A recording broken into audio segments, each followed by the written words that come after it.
get this party started. So I think everybody knows who I am, but I'll go ahead and introduce myself. I'm Scott Hopkins. I'm the Public Works Manager for the City of Glendora. I'm going to start out with a couple of stories. Back in 1986, I was working at the Fairplex. I was a commercial plumber, and I was doing an install of commercial ovens at a new facility that they built there off Arrow Highway.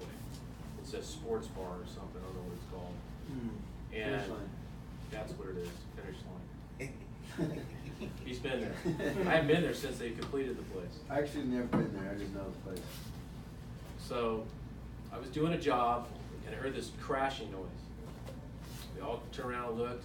There was a guy up on a ladder working on some lighting in a room. He had turned off the breaker, and this breaker fed a separate room. Well, this guy was doing the work on the electrical and the lights. Somebody went and turned the breaker on, he got electrocuted, dropped dead. So that was 110 voltage. It basically stopped his heart, he had a heart attack. Tom got the paramedics there. It was back in '86, we didn't have defibrillators. A lot of people weren't trained in CPR back then like they are now. So the guy died. It was the first time I saw a dead person. And that's always stuck with me. That was a pretty scary experience. So what happened was, there was a guy in another room, walked in the office, the lights didn't work. No, the lights don't work. Went over to the panel, saw the breaker was off, flipped the breaker, the guy was toast. They say that if you talk to Edison workers, they're more afraid of 110 voltage than they are 4,000 volts. 4,000 volts will burn you on the inside out and kill you like that. 110 will cause your heart to stop. You might survive, you might not. But usually you end up with permanent damage to your heart after that. So it's not a good thing. Another time, a buddy of mine, this is a story a friend of mine told, his son-in-law decided to install ceiling fans in all their bedrooms. So instead of turning off the breaker, he turned off the light switch.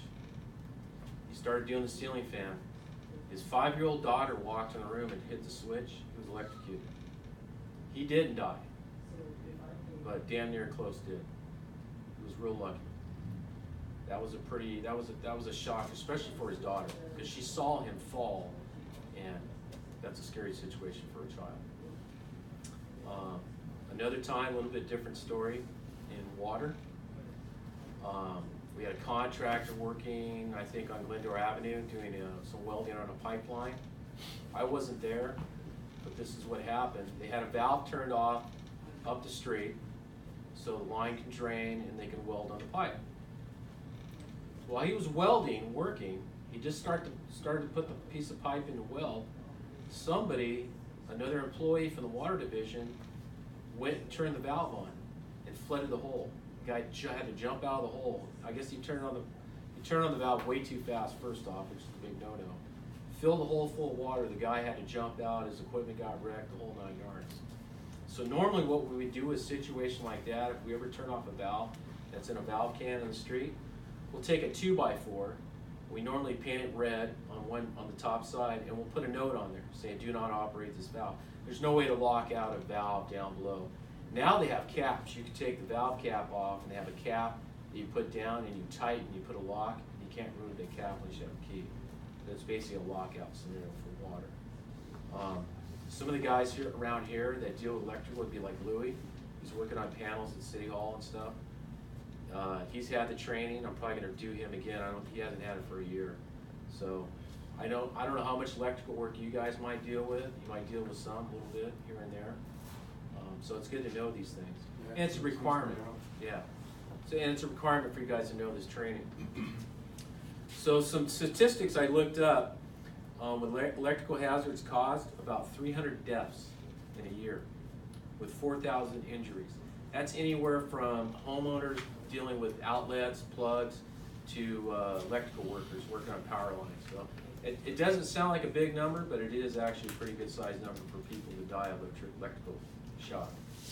So, and the injury rate's pretty high. It's one of the top things on Cal OSHA's list to keep an eye on. Between that, ladder safety, slips and falls, trench work, those are the big items that they look for. And electrical shock is one of the big ones, and that's why they really push lockout, tagout training for all the employees. So I've got some of the stuff that we use. You'll see here, here's a clasp that you could put on a breaker with a lock. It's got the tag. And normally we have it written in English and Spanish. And on the back you have where you put your name, your date, and the time, so with the other employees, if they come along, they know it's locked out, who it was locked out by.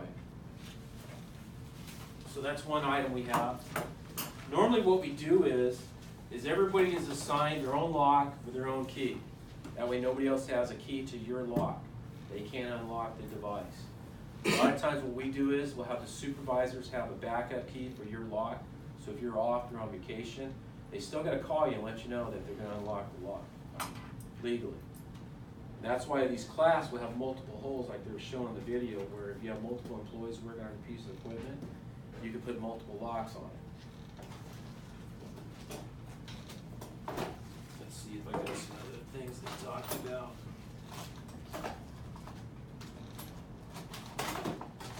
Here's some of the zip ties. They're supposed to be rated for that poundage that they talked about. I don't know if these are or not. I'll have to look at them. This is the box that the water department uses. They use this box a lot actually when they're dealing with panels with water pumps. They got to lock and tag out the breaker. So when they have a contractor do work on the pumps and stuff, or the pull pumps. They actually have a pocket guide in here to look through real quick. So if you guys aren't sure, it kind of tells you what you got to do.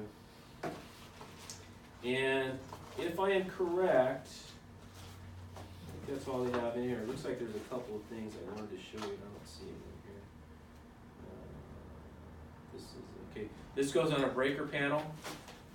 There's a slide here. You sit on the panel, put down this. Actually, it's down, so you put it over the panel. You pull this up. You put your lock on it, and you can't access the breaker. That's how this works. They don't have some of the other devices in this box that they showed in the video. I know that they do have some other devices though that they use for locking out water lines and stuff like that. Let's see what else. Let me go over. So, in the past, I've been guilty of cutting corners. So, recently I had to remodel my house. It was flooded. I had a flood, broken water pipe, wrecked half the house. I'm still working on it. It's been about 6 months. So I changed all the outlets out in the house. Well, this last time I did it, I went out, I turned off the breaker, and I put a piece of tape over it. So nobody would go. It's just my wife and a couple of kids. I would hope they wouldn't go out there and mess with the breaker. 15 years ago, I would have just turned off the light switch. Maybe did it that way if it was an outlet. I just pull it out, pull one wire at a time, and hope I didn't touch both of them at the same time. That's how stupid I was back then. I was lazy too. After hearing about my friend's son-in-law, what happened to him, I turn the breaker off all the time when I'm dealing with electricity. I mean, it's that important. So it's that easy. I mean, simple things like that, changing out a ceiling fan, they get cooked. It's just not a good thing. I think that's it. I had a sign-in sheet for you guys to fill out. That's just to keep a record that you guys were trained. I'll make a copy for Andrea for her to keep in her folder, and I'll keep a copy there too. I think we'll send a copy to HR so they know you guys were trained. Go through the handouts. The back page is actually procedures for doing a lockout, tagout. There's some information. This is all from Cal OSHA. You can go on their website if you want more information on it. That's basically who we deal with Cal OSHA when it comes to this stuff. You guys have any questions for me, anything? It's pretty straightforward stuff. Okay, I think we'll wrap it up. And then if you guys think of any other subjects you might get training on, let Andrea know and she can contact me. I've gone through a lot of training through Cal OSHA on how to train on different subjects. So I like doing it. I like sharing the knowledge and make sure everybody's safe. So that's it, guys. Have a good day. Thank you very much. Thank you.